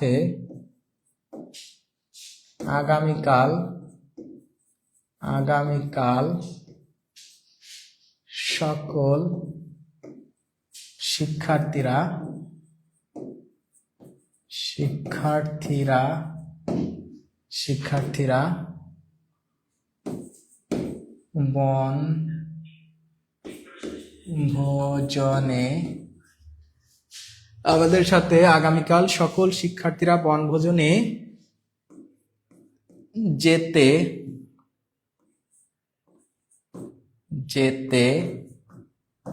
আগ্রহ প্রকাশ করছে। তাহলে এই যে মনে করেন যে একটা সেন্টেন্স লেখা হলো, সেন্টেন্স লেখা হয়ে গেছে, বাংলা সেন্টেন্স। এখন এই সেন্টেন্সটা দেখলে অনেকে আমরা যারা ট্রান্সলেশন পারি না, যে আমাদের সাথে আগামীকাল সকল শিক্ষার্থীরা বনভোজনে যেতে আগ্রহ প্রকাশ করতেছে, এইটা মানে একটু কঠিন মনে হবে না অনেকের কাছে? কিন্তু কোনো কঠিন বিষয় না, আমরা যে স্ট্রাকচার গুলো দেখছি জাস্ট ওইটাকে, ফর্মুলা গুলোকে আমরা এখন কাজে লাগাবো। দেখেন ওই ফর্মুলা গুলোকে কাজে লাগালে কত সহজ। এই যে আগ্রহ প্রকাশ করা, তাহলে আগ্রহ প্রকাশ করা এটার ইংরেজি কি আসলে? আগ্রহ ইংরেজি কি? যে শোয়িং, মানে বলা যায় যে শোয়িং ইন্টারেস্ট। তাহলে কি করতেছে? এই যে প্রকাশ করছে, প্রকাশ করা, প্রকাশ বা আগ্রহ প্রকাশ করা। তাহলে আমরা এটাকে বলতে পারি না আগ্রহ প্রকাশ করছে। আগ্রহ প্রকাশ করছে মানে করতেছে, এটা কোন টেন্সে আছে? প্রেজেন্ট ইনডেফিনিটে আছে। তাহলে কারা, কে বা কারা, কে বা কারা, এটা আমরা ভার্ব পেয়ে গেছি। এটা হচ্ছে আমাদের কি ছিল? ভার্ব, প্রেজেন্ট ইনডেফিনিট টেন্সের ভার্ব। কে বা কারা, এটা হচ্ছে সকল শিক্ষার্থীরা, এটা আমাদের কি? সাবজেক্ট। এটা হচ্ছে আমাদের সাবজেক্ট। তাইলে আমরা এই দুইটা জিনিসকে যখন অ্যারেঞ্জ করে ফেলতেছি, বাকি কথাগুলো জাস্ট একটার পরে একটা লিখবো, কোনোটা আগে কোনোটা পরে। এটা নিয়ে আমাদের কোনো টেনশন, আপনার সেন্টেন্স, এটা নিয়ে সেন্টেন্স ভুল হবে না। আচ্ছা, তাহলে এটা নিয়ে আমাদের যদি ভুল না হয়, আমরা শুরু করে দিই সেন্টেন্সটা কি হতে পারে। তাহলে সকল, তাহলে all the students,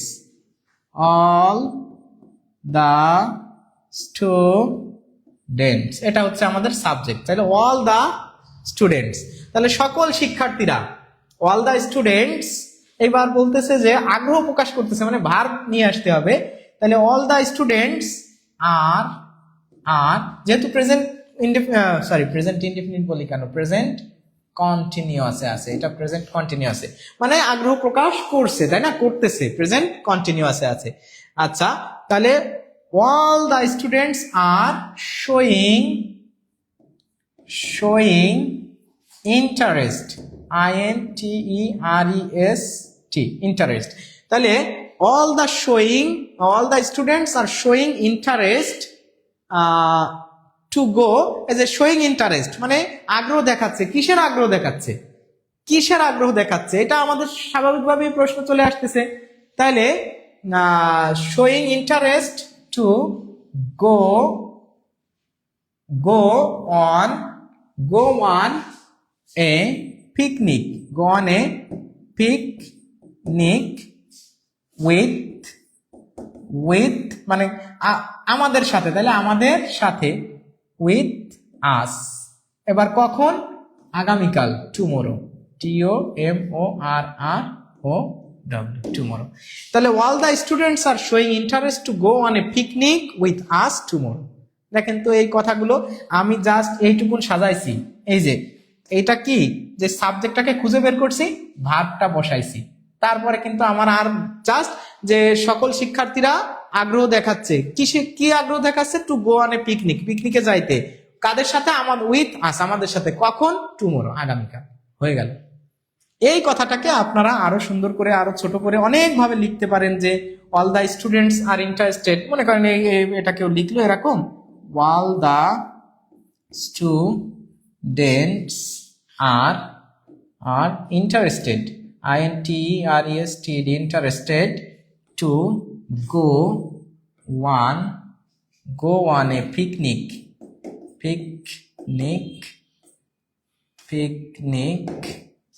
with us tomorrow। এরকম মনে করেন যে কেউ লিখলো, তারটাও হবে, কোনো অসুবিধা নাই। তাহলে একদম সবসময় যে হুবহু পুরোপুরি মিলতে হবে বিষয়টা এমন না। এখন কেউ যদি এটারে বলে যে প্রকাশ করা, তাহলে এক্সপ্রেস, আগ্রহ, ইন্টারেস্ট, তারপরে অন্যান্য সবকিছু আনতে হবে, এইভাবে প্রত্যেকটা ধরে ধরে আনতে হবে, তাহলে কিন্তু সে ট্রান্সলেশন কখনো শিখতে পারবে না। আপনি ছেড়ে দেন, আপনি বুঝান, আপনি ওইটুক মুছে দেন। ধরে নেন যে আপনাকে যদি এখন বলা হয় যে ওইটুকু নাই, ধরে নেন ওইটা নাই, আপনি এইটুকুন পড়লে কি ওই কথাটা বুঝতে পারতেছেন? ইংরেজি মানে বাংলাটা এমন হচ্ছে, আপনি এই যে এই অংশটা ধরে নেন যে আপনাকে পড়তে দেওয়া হলো, ঠিক আছে, এই অংশটা যে all the students are interested to go on a picnic with us tomorrow, এই কথাটা আপনি পড়লে কি বুঝতে পারতেছেন যে এটার অর্থ কি বুঝাচ্ছে? টুমোরো, TOMORROW, এটা দ্বারা কি all the students are interested to go on a picnic with us tomorrow, মানে সকল শিক্ষার্থীরাই আগামীকাল আমাদের সাথে পিকনিকে যেতে আগ্রহী, তাই না? ওই কথাটাই তো বোঝাচ্ছে। তাহলে ওই কথাটা যদি ইংরেজি থেকে বাংলায় আর বাংলা থেকে ইংরেজিতে ভাবা যায়, তাহলেই আপনার আর কোনো সমস্যা নাই। All of the students are all the students, হ্যাঁ। তাহলে আপনারা যারা হ্যাঁ অনেকেই লিখে দিয়েছেন, আপনারা যারা এতক্ষণ ধরে ক্লাসে ছিলেন বা আছেন, তারা কি বুঝতে পারতেছেন ট্রান্সলেশনের বিষয়টা? ট্রান্সলেশন কি আসলে কোনো কঠিন বিষয়? এখন আপনাকে যদি বলা হয় যে আমাকে দেখা মাত্রই সে চলে গেল, দেখা মাত্রই সে চলে গেল, আমাকে দেখা মাত্রই সে চলে গেল। এখন এই কথাটা যদি আমরা লিখতে চাই ইংরেজিতে, তাহলে এই জায়গায় কিছু বিষয় দেখেন, আমরা গ্রামার কেন শিখি? এই যে দেখা মাত্রই, করা মাত্রই, আসা মাত্রই, এরকম কথা যখন থাকে, দেখা মাত্রই বা দাঁড়ানো মাত্রই বা আসা মাত্রই, এমন এই মাত্রই যখন থাকে, তখন আমরা জানি যে সাধারণত ওই যে অ্যাজ সুন অ্যাজ, হ্যাঁ, অ্যাজ সুন অ্যাজ, দেখা মাত্রই, যে শিক্ষক আসতে না আসতেই, দেখতে না দেখতেই, যেতে না যেতেই, এমন ক্ষেত্রে নো সুনার হ্যাড এগুলোও বসে, no sooner had, hardly had এগুলোও বসানো যায়। তাহলে আমাকে দেখা মাত্রই সে চলে গেল। তাইলে আমরা যদি এই কথাটা এইভাবে লিখি যে আমাকে দেখলো সাথে সাথেই চলে গেল, তাহলে as soon as he saw me, দেখা মাত্রই চলে গেল পাস্টে, তাহলে as soon as he saw me, as soon as he saw me he left the place। এখন ধরে নেন আপনি যদি চান যে স্যার এখানে তো প্লেস মানে জায়গাটি ত্যাগ করলো, এমন তো কিছু লেখা নাই, তাহলে আমি লেফট কোন জায়গায়, মানে দা প্লেস কেন আনলাম? না, এই যে দেখেন, দেখা মাত্রই, জানা মাত্রই, শোনা মাত্রই, করা মাত্রই যখন অ্যাজ সুন অ্যাজ আসে, আর অ্যাজ সুন অ্যাজ আসার যে বিষয়টা, সেক্ষেত্রে সর্বদা দুইটা কাজ ঘটলে দুইটাই পাস্ট ইনডেফিনিটে হবে, পাস্ট ইনডেফিনিট। তাহলে এখানেও কি হবে? Past indefinite. এই যে আপনি গ্রামার শিখছেন, এই গ্রামারেরই কিন্তু একটা অ্যাপ্লাইড ফিল্ড হচ্ছে এই মানে ফোকাস রাইটিং বা free hand writing, whatever you say, আপনি যেটাই বলেন না কেন, গ্রামার কিন্তু কাজে লাগতেছে এবং সেটা বুঝতে হচ্ছে কার সাথে কার মিল আছে, তাই না? এই বিষয়গুলো আমরা যদি দেখেন, কিছু কিছু ওয়ার্ড আছে যে ওইগুলো না জানলে আপনি ভালো করে আপনি এই ট্রান্সলেশন গুলো শিখতে পারবেন না।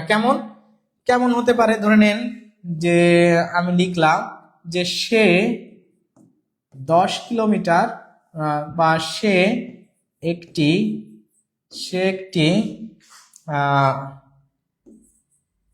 বাটন ফোন কিনতে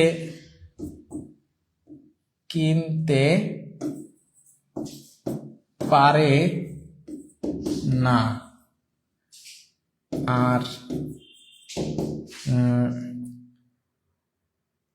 একটা কম্পিউটার কেনার কথা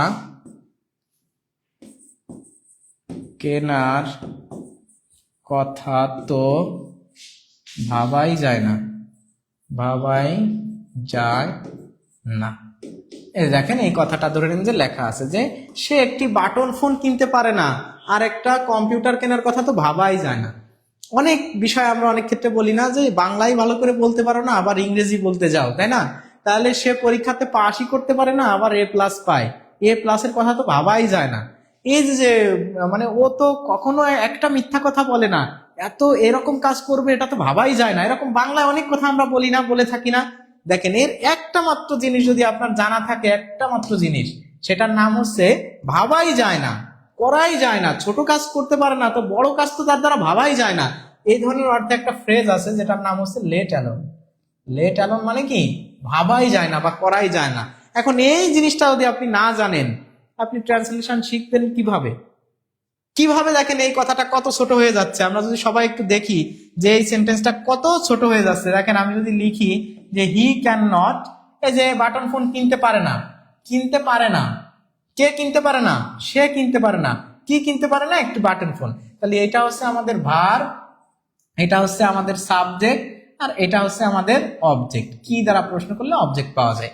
আচ্ছা, আর পরের অংশটা আমরা ভাবাই যায় না, এই অংশটার অর্থ আমরা লেট অ্যালোনটাকে মাথায় রাখবো। দেখেন, হি ক্যান নট অথবা হি কান্ট, আমরা ক্যান নটটাই লিখি। He can not buy a button phone, let alone a computer. দেখেন, জাস্ট এই লেট অ্যালোন কথাটা কি ম্যাজিক্যাল একটা চেঞ্জ নিয়ে আসছে। দেখেন, লেট অ্যালোন লিখে জাস্ট এই কম্পিউটার, আপনার কিন্তু আর কেনার কথা তো ভাবাই যায় না, আর কিছুই লেখার দরকার নেই। তাহলে he can not buy a button phone, let alone a computer. সে একটা বাটন ফোনই কিনতে পারে না, একটা কম্পিউটার কেনার কথা তো ভাবাই যায় না। তাহলে এই যে কথাগুলো, এই ফ্রেজগুলো যদি শিখতে চান, ধরে নেন যে আপনাকে এখন বলা হলো সে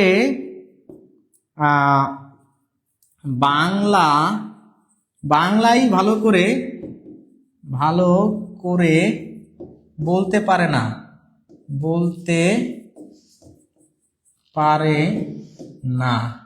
ইংরেজি তো দূরের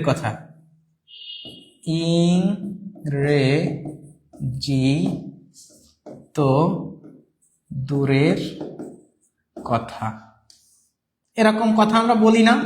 দূরের কথা, ইংরেজি তো দূরের কথা, সে বাংলাই ভালো করে বলতে পারে না। এসব কথা কি আমরা প্রত্যেক জীবনে বলে থাকি? হ্যাঁ, বলে থাকি। এগুলো যখন ট্রান্সলেশনে আসে, তখন আমরা অনেকেই ট্রান্সলেশনে ধরা খেয়ে যাই, তাই না? তাহলে এই যে আপনারা যারা ধরা খেয়ে যান, তাদের জন্যই কিন্তু আজকে আমাদের এই ক্লাসটা, যে ট্রান্সলেশনটাকে কিভাবে সহজ করে তোলা যায়। তা আপনারা এটা একটু এখন করেন তো সবাই।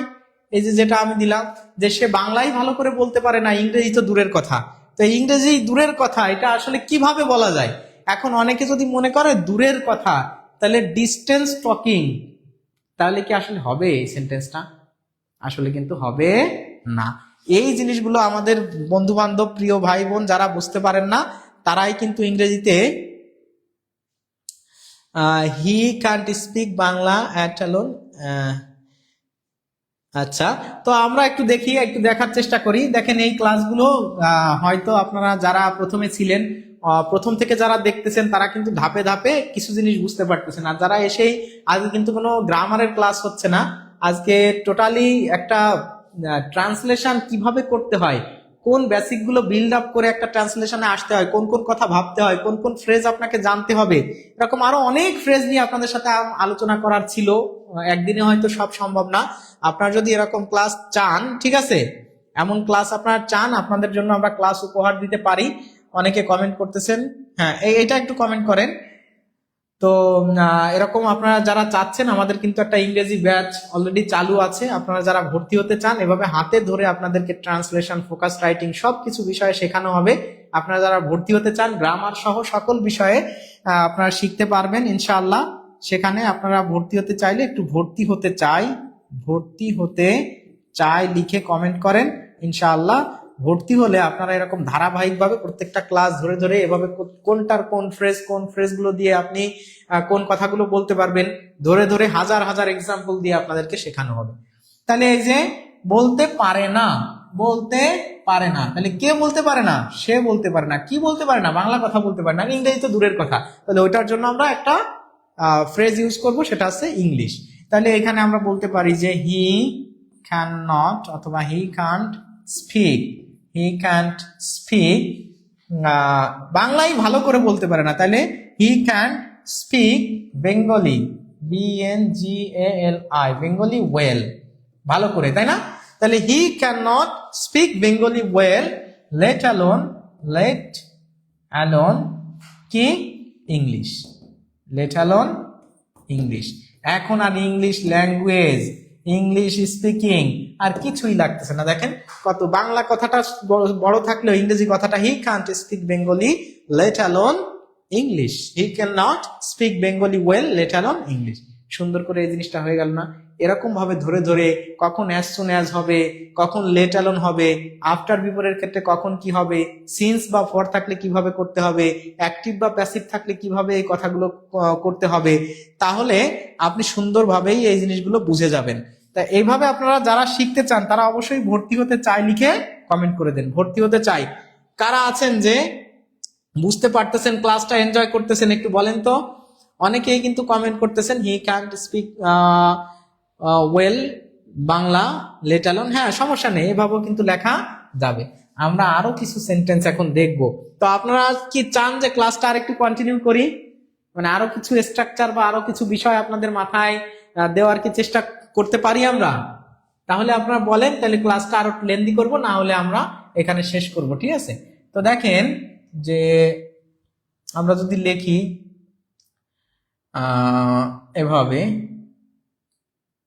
যে সে আমাদের সাথে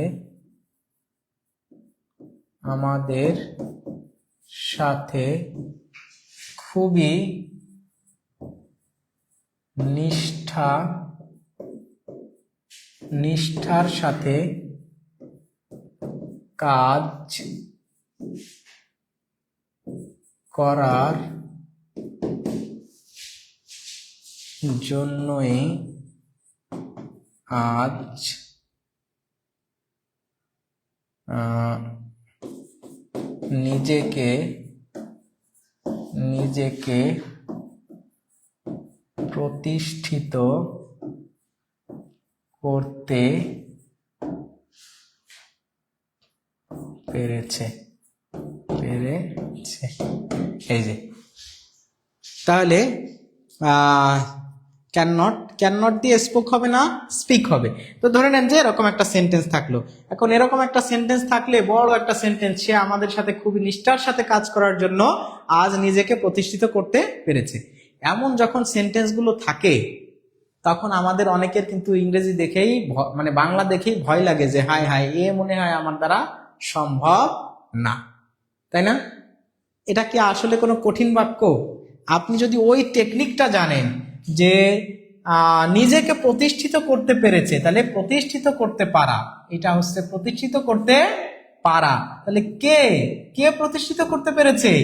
এই যে সে নিজেকে প্রতিষ্ঠিত করতে পেরেছে। তাহলে এটা হচ্ছে আমাদের সাবজেক্ট আর এটা হচ্ছে আমাদের verb.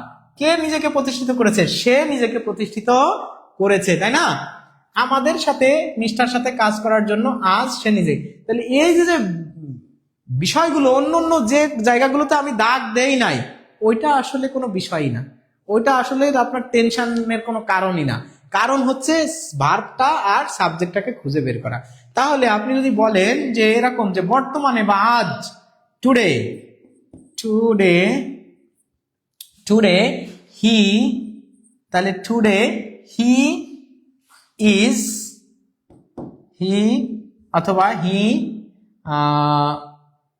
Is successful, successful.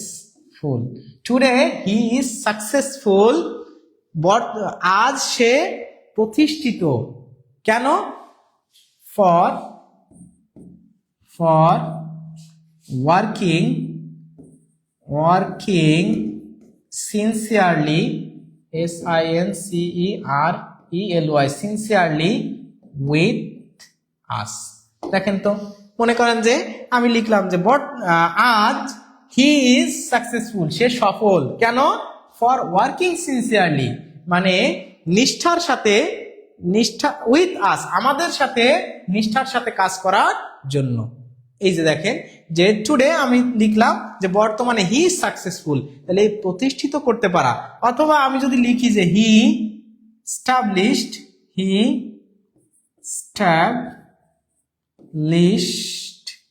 himself, সে নিজেকে প্রতিষ্ঠিত করতে পেরেছে for working sincerely with us. তাহলে এই কথাগুলো যদি টুডে হি established himself, সে আজকে নিজেকে প্রতিষ্ঠিত করেছে for working sincerely with us. দেখেন এই কথাগুলো যে আমাদের সাথে, উইথ আস খুবই নিষ্ঠার সাথে, সিনসিয়ারলি বা ভেরি সিনসিয়ারলি কাজ করার জন্য, এই যে ওয়ার্কিং আজ। দেখেন এই বাকি কথাগুলো কিন্তু আপনার কাছে আসলে কোনো বিষয় মনে হচ্ছে না। এখন আপনি যদি এই প্রতিষ্ঠিতকে প্রতিষ্ঠিতই ভাবেন, প্রতিষ্ঠিত মানে কি সফল হওয়া বোঝায় না? মানে আপনাকে যখন কেউ বলতেছে যে তোমাকে প্রতিষ্ঠিত হতে হবে, তার মানে তোমাকে এস্টাবলিশড হতে হবে, তোমাকে সফল হতে হবে, সাকসেসফুল হতে হবে।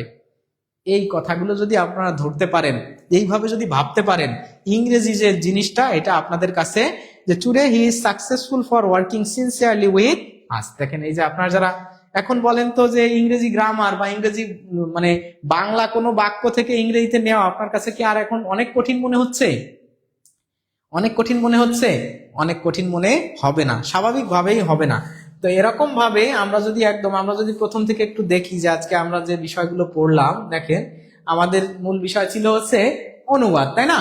তো অনুবাদের ক্ষেত্রে আমরা যেটা ফোকাস করছি যে ট্রান্সলেশন বাংলা টু ইংলিশ। আমরা জানি যে অনুবাদ হয় দুই ধরনের, ভাবানুবাদ আর একটা হচ্ছে আক্ষরিক অনুবাদ। তো আমরা সাধারণত সর্বদা ভাবানুবাদটাই করব, কখনো আক্ষরিক অনুবাদে যাব না, কারণ আক্ষরিক অনুবাদ করা যায় না, আর করলে সেটা মানে অলংকার বা তার যে একটা সৌন্দর্য সেটা হারায় ফেলে। সুতরাং আমরা ভাবানুবাদ করব, মানে কি বোঝাচ্ছে সেটা দেখার চেষ্টা করব। এইবার বাংলা থেকে ইংরেজিতে করতে গেলে বাংলা বাক্যের ক্রিয়াপদ নির্ণয় করতে হয়। প্রথম কাজ ক্রিয়াপদ, বাংলা বাক্যের শেষে ক্রিয়াপদ থাকে। ইংরেজি বাক্যে কিন্তু প্রথমে সাবজেক্ট তারপরে ভার্ব, আর বাংলা বাক্যে কিন্তু ক্রিয়াপদ থাকে কোথায়? বাংলা বাক্যে ক্রিয়াপদ থাকবে সর্বদা শেষে।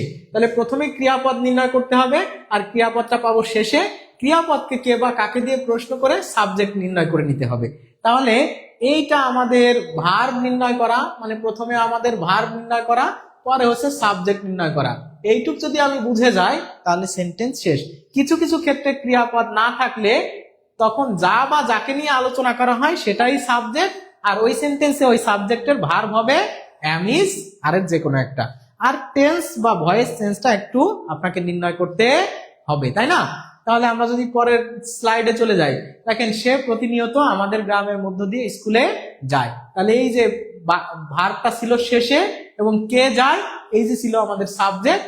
আর যেহেতু প্রতিনিয়ত ছিল অথবা অন্তস্থ থাকলে আমরা জানি যে প্রেজেন্ট ইনডিফিনিট টেন্স হয়। তাহলে he or she goes to school regularly through our village. তাহলে এই কথাটা কেউ যদি লাগতো যে regularly she goes to school through our village, তাহলে regularly through our village she goes to our school, কোনো অসুবিধা নাই। কিন্তু এই যে এই জিনিসটুকু সাজাতে পারলেই আপনার খেলা শেষ। আমরা চলে আসি পরের প্রশ্নে। ধরে নেন যে এই যে হাঁটি হাঁটি পা পা করে শীতকাল চলে আসছে, তাহলে আমরা যখন এটা লিখবো যে হাঁটি হাঁটি পা পা করে শীতকাল চলে আসছে, আমরা কখনোই এই হাঁটি হাঁটি পা পাকে ইংরেজি করার চেষ্টা করব না, যে ওয়াকিং ওয়াকিং, লেগিং লেগিং এরকম করার চেষ্টা করব না। আমরা বুঝবো যে এটা হচ্ছে আসলে একটা ভাবানুবাদ। হাঁটি হাঁটি পা পা করে মানে কি আস্তে আস্তে শীতকাল চলে আসছে, এটা বোঝানো হচ্ছে, তাই না? তাহলে the winter is coming slowly. লেখাপড়া না করলে তোমার 12টা বাজবে। আরো একটা সেন্স আমরা ক্রিয়েট করেছি যে এখানে আপনার সরল বাক্য আছে, এখানে আপনি জটিল বাক্য দিলেন নাকি কমপ্লেক্স দিলেন নাকি কম্পাউন্ড দিলেন, ইট ডাজেন্ট ম্যাটার, অর্থটা বোঝাতে হবে, অর্থটা বোঝাতে হবে। যে উইদাউট স্টাডিং অথবা without reading you will suffer a lot in the long run, অথবা you will suffer a lot. এই যে 12টা বাজবে, এই 12টা বাজে মানে এই যে 12টা বাজা 12 ও ক্লক, 12 ও ক্লক, এই 12টা বাজা না কিন্তু 12 ও ক্লক, এই 12টা বাজা না, ঠিক আছে? এটা আপনাকে মাথায় রাখতে হবে। তারপরে if you do not study you will face a lot of problems, এই প্রবলেমস ফেস করার মানেই আসলে 12টা বাজা। এই কথাগুলো আমরা কিন্তু এখানে আজকে ডেভেলপ। সকাল থেকে মুষলধারে বৃষ্টি হচ্ছে, তাহলে it has been raining cats and dog since morning. It কেন আসলো? এই যে ইন্ট্রোডাক্টরি সাবজেক্ট হিসেবে আমরা ইট নিয়ে আসছি, কারণ এখানে কোনো সাবজেক্ট এইভাবে ছিল না। এবার দেশের অর্থনৈতিক অবস্থা বর্তমানে খুবই খারাপ, এইখানে আমাদের কোনো ভার্ব নাই, এই সেন্টেন্সে কোনো ভার্ব নাই, তখন আমরা ধরেই নিছি যে যা নিয়ে আলোচনা করা হচ্ছে, তাহলে আলোচনা করা হচ্ছে দেশের অর্থনৈতিক অবস্থা, সুতরাং এটাই subject, the economic situation of the country, অথবা দ্য কান্ট্রিজ ইকোনমি। ইকোনমি মানেই অর্থনৈতিক অবস্থা বা অর্থনীতি, আর অর্থনীতি বললে অর্থনৈতিক অবস্থা বলার প্রয়োজন নাই। এরপরে দেখেন আমরা এখানেও ইজ ব্যবহার করছি, এখানেও ইজ, তাহলে ভেরি ব্যাড নাও, ভেরি ব্যাড নাও, অথবা অ্যাট প্রেজেন্ট আপনি লিখে দিলেন। এরপরে ধরে নেন আমরা যে তাকে দেখার পূর্বেই, তাহলে এই যে পূর্বে, আফটার বিফোরের রুলটা কিন্তু আমরা আলোচনা করেছি, কোনটা আগে ঘুরছে কোনটা পরে ঘুরছে, এটাকে কিভাবে আগে পরে নিতে হয়, সকল বিষয়ে কিন্তু আমরা আলোচনা করে ফেলছি। এরপরে ধরে নেন যে এই যে কেনার কথা তো ভাবাই যায় না, এখানে মনে হয় আমরা একটা বড় আলোচনা কিন্তু করেছিলাম। এই যে এখান থেকে দেখেন তাকে দেখা মাত্রই, অথবা অনেক স্টুডেন্ট আছে যে যারা আমাদের সাথে সবাই মিলে পিকনিকে যেতে চায় বা আগ্রহ প্রকাশ করেছে, এই যে আমাদের সাথে আগামীকাল সকল শিক্ষার্থীরা বনভোজনে যেতে আগ্রহ প্রকাশ করেছে, তাহলে আসলে সাবজেক্ট কারা, ভার্ব কারা, এই জিনিসগুলো জানার বিষয়ে আমরা কিন্তু বেশ সুন্দর করে, আমাকে দেখা মাত্রই সে চলে গেল, তাহলে দেখা মাত্রই, করা মাত্রই, এই জিনিসগুলো যখন ইউজ করতে হয় তখন অ্যাজ সুন অ্যাজ কিভাবে আসে, সে একটি বাটন ফোন কিনতে পারে না, তারপরে স্মার্টফোন বা দেখা যাচ্ছে ল্যাপটপের কথা তো ভাবাই যায় না, সে বাংলাই ভালো বলতে পারে না, ইংরেজি তো ভাবাই যায় না। কত সুন্দর সুন্দর স্ট্রাকচার কিন্তু আপনাদের সাথে আজকে আলোচনা করছি। দেখেন সে আমাদের সাথে খুবই নিষ্ঠার সাথে কাজ করার জন্য আজ নিজেকে প্রতিষ্ঠিত করতে পেরেছে। তাহলে এখানে যে হি ইজ সাকসেসফুল টুডে, অথবা today he is successful for working sincerely with us. এখন এই প্রতিষ্ঠিত বলতে সবসময় প্রতিষ্ঠিত না ভেবে আপনি যদি সফল হওয়া বা নিজেকে দাঁড় করানো, নিজের পায়ে দাঁড়ানো, ভালো কিছু করা এটা বুঝান, তাহলে এস্টাবলিশড আপনি ইউজ করতে পারেন, আপনি সাকসেসফুল ইউজ করতে পারেন, অনেক কিছুই আপনি হি সাকসিডেড হিমসেলফ, অনেক কিছুই আপনি এখানে ইউজ করে কিন্তু কথাগুলো সুন্দরভাবে বলতে পারেন। তাহলে এই যে ক্লাসটা আপনাদের জন্য আজকে করা হলো, নিঃসন্দেহে আমার মনে হয় যে আপনারা আজকে অনেক বেশি উপকৃত হয়েছেন। আর যারা এভাবে ধরে ধরে টপিক ধরে ইংরেজি ট্রান্সলেশন শিখতে চান এবং আমাদের চলমান কোর্স যেটা all job English foundation, all job English foundation, আমরা এটা একটু দেখি যে এই যে দেখেন যে আমাদের এখানে নতুন একটা কোর্স কিন্তু চালু করা হয়েছে, যে অল জব অথবা all admission English grammar foundation course. এই কোর্সে আপনারা যা কিছু পাচ্ছেন সেই বিষয়টা হচ্ছে যে এই কোর্সে আপনারা পাচ্ছেন ইংলিশ গ্রামার, এই যে ইংরেজি গ্রামার পাচ্ছেন, ইংরেজি লিটারেচার পাচ্ছেন, উইকলি ল্যাঙ্গুয়েজ ক্লাব, স্পোকেন, এরপর হচ্ছে ভোকাবুলারি, এই সকল বিষয়ের সাথে আপনারা আপনারা পাবেন দেখেন এই যে কি কি বলেন এরকম। এই যে এখানে যদি আমরা চলে আসি যে ইংলিশ গ্রামার ফাউন্ডেশনের উপরে 50টা live class, English literature, English vocabulary, spoken, এই গ্রামারের সাথে কিন্তু আমাদের গ্রামারের ভিতরে ট্রান্সলেশনটা থাকতেছে, ট্রান্সলেশন। তো এই সকল বিষয় নিয়ে, ঠিক আছে, ট্রান্সলেশন, এই সকল বিষয় নিয়ে আপনাদের 50টা ক্লাস, ইংলিশ লিটারেচারের 50টা ক্লাস, ইংলিশ ভোকাবুলারি 50টা ক্লাস, 5টা ক্লাস, স্পোকেনের 15টা ক্লাস, সব মিলায়ে 75 প্লাস ক্লাস এবং 75 প্লাস এক্সাম, টোটাল আপনি মাত্র 650 টাকায়, মাত্র 650 টাকায় ভর্তি হতে পারতেছেন আমাদের এই কোর্সে। তো এই কোর্সে কারা ভর্তি হতে চান? আলহামদুলিল্লাহ অসাধারণ ক্লাস হয়েছে, আপনার জন্য দোয়া রইল। হ্যাঁ, আপনারা মনে হয় অনেকেই বুঝতে পারছেন, তো যারা বুঝতে পারছেন তাদের সবাইকে অনেক অনেক ধন্যবাদ। যারা বুঝতে পারেন না আবারও ক্লাসটা দেখে নেবেন। এবং এই যে 90% ছাড়ে আমাদের যে অফারটা চলতেছে, অলরেডি এই কোর্সটা শুরু হয়ে গেছে। আপনারা যদি কেউ ভর্তি হতে চান তাহলে অবশ্যই আমাদের স্ক্রিনে দেওয়া নাম্বারে যোগাযোগ করবেন বিস্তারিত জানার জন্য। এবং আমাদের এই যে নাম্বারটা আছে এই নাম্বারে আপনারা যে কোনো আপনাদের অ্যাকাউন্ট থেকে বিকাশ, নগদ বা রকেট যে কোনো অ্যাকাউন্ট থেকে সেন্ড মানি করে দিবেন, ঠিক আছে? আর যারা ভর্তি হতে চান এখানে ভর্তি হতে চাই লিখে কমেন্ট করেন, আপনাদের সাথে আমরাই যোগাযোগ করব। ভর্তি হতে চাই, ভর্তি হতে চাই লিখে আপনার ইনবক্সটা চেক করবেন, দেখবেন আমাদের প্রতিনিধিরা আপনার সাথে যোগাযোগ করছে। তো সবাইকে অনেক অনেক ধন্যবাদ এবং শুভেচ্ছা জানিয়ে আজকের ক্লাস এখানে শেষ করছি। ভালো থাকবেন, সুস্থ থাকবেন। আসসালামু আলাইকুম রহমতুল্লাহ।